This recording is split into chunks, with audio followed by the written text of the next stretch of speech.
Coming up on Cannabis Coast to Coast News this week, it's a spooky weekend for adults to dress up and do what all adults like to do. Get in costume, act like kids, trick or treat with their favorite plant. The Summit Lounge in Worcester, Mass, always a high time. And with days to go before the 2024 vote, the question remains, which candidate will deliver the reform the industry wants and needs? VP Kamala Harris brings out the heavyweights for the final push, a virtual rally with Willie Nelson, Bruce Springsteen, and former President Barack Obama. The next President of the United States of America, Vice President Kamala Harris. So will that give her the edge over former President Donald Trump? What impact will the result have on federal reform anyway? Plus, the battle over Delta-8 hemp and Texas medical cannabis heads into the next legislative session in the Lone Star State.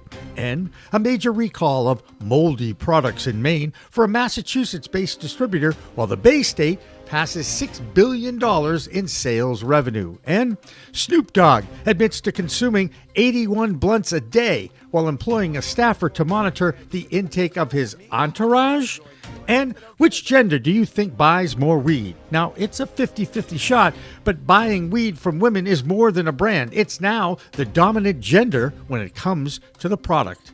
And bidding begins in Colorado for vanity plates celebrating that state's pro-cannabis laws. All that and state reports from coast to coast on Cannabis Coast to Coast News with Alaina Pinto. Next. We are Pro-Cannabis Media.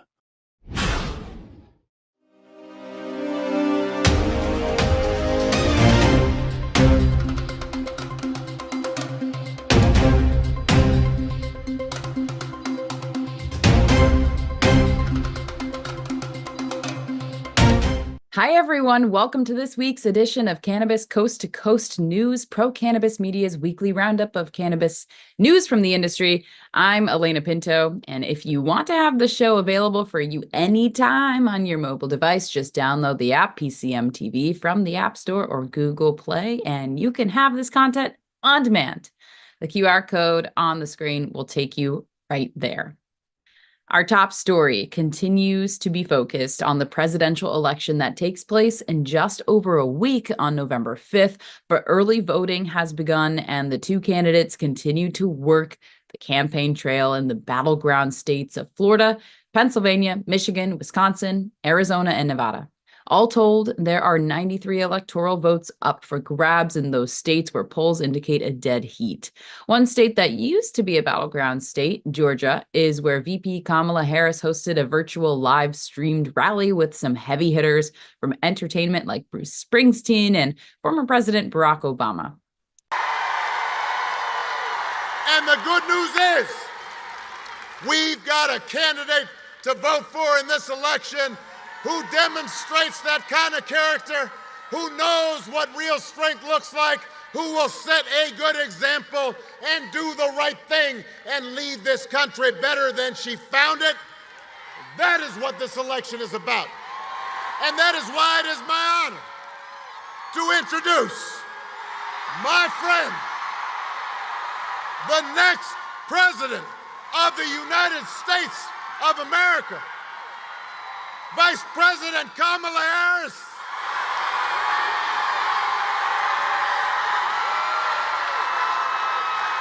So you all may know, it was 17 years ago. It was over 17 years ago when I took a trip to Springfield, Illinois.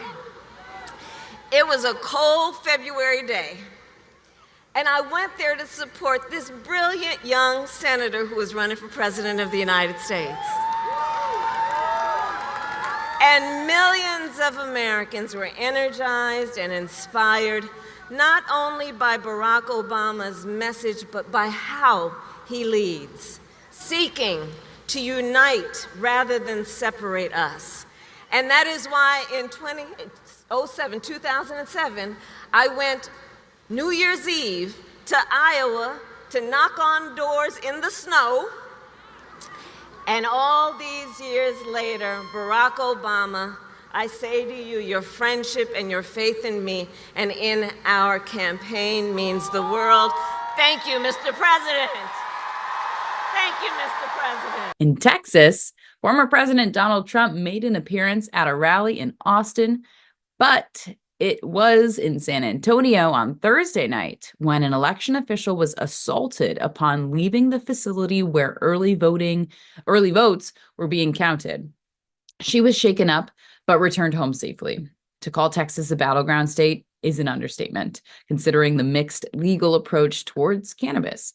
Hemp-derived products from Delta 8 dominate the market, while a physician-based medical program exists for about a dozen diagnoses. And now the medical cannabis industry and the Delta 8 hemp industry will be battling at the Texas State House as Dallas and other Texas cities vote to decriminalize cannabis despite the wishes of their governor and attorney general. Here's our Texas correspondent, Lisa Williams, with more.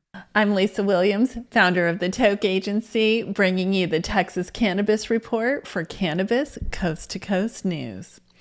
All right, things are heating up fast in the Lone Star State, and Texas, while it remains one of the few states with broad marijuana legalization, it's clear the cannabis conversation is booming, especially around hemp and its more intoxicating relatives, Delta 8 and Delta 9 THC. Right now, Texas is facing a bit of a dilemma. The state's medical marijuana program, known as the Compassionate Use Program, has been a lifeline for around 12,000 patients, offering low THC cannabis to treat conditions like epilepsy, PTSD, and cancer. But with only 3 dispensaries to cover this entire massive state, many are finding it hard to get access to the medicine that they need. Meanwhile, the hemp industry is flourishing in Texas, offering products like Delta 8 and Delta 9 THC in gummies, oils, and edibles, for which many deliver a similar experience to marijuana. Here's where it gets a little tricky. Because these hemp products fall into this legal gray area, they're largely unregulated. That raises concern about safety, with some reports of the products containing harmful contaminants like pesticides and heavy metals. Lieutenant Governor Dan Patrick has called for stricter regulations, and lawmakers eyeing everything from age limits to mandatory testing. But banning these products outright, that's a big no for most Texans. Many, including veterans, prefer these hemp products because they're cheaper and easier to get than the highly regulated medical cannabis. It's this balancing act between making sure the products are safe and keeping them accessible for those who depend on them.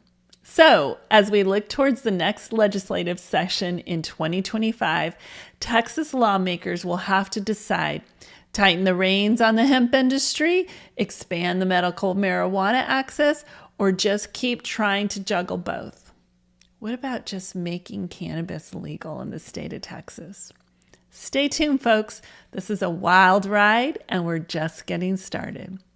I'm Lisa Williams, founder of the Toke Agency, bringing you the Texas Cannabis Report for Cannabis Coast to Coast News. There was a major fine imposed on a small illegal cannabis operation in upstate New York this past week.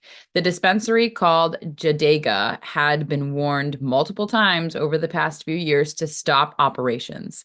A cease and desist notice was sent out last summer and was ignored by their owner-operator, George West. Now, he is facing a fine of $9.5 million for ignoring many attempts for him to close his doors. In June of 2023, a raid confiscated over 200 pounds of cannabis and ordered him to shut his doors. He did not, so now he's facing one of the largest fines issued in any state against a single unlicensed store.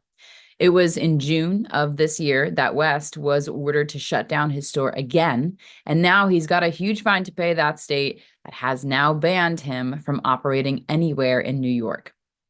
But it's not all bad news in the New York state, where the social equity world will be getting some sorely needed operational capital. Here's Pam Chmiel with more from the Big Apple. This is Cannabis Coast to Coast News, and I'm Pam Chmiel reporting from New York. The New York City Cannabis Loan Fund was recently launched to help licensed social equity businesses in New York City get access to capital. A previous fund, supported by the Chicago Atlantic Investment Group, was accused of corruption, where state senators ultimately called for an investigation and demanded the state cease making any loan deals with Chicago.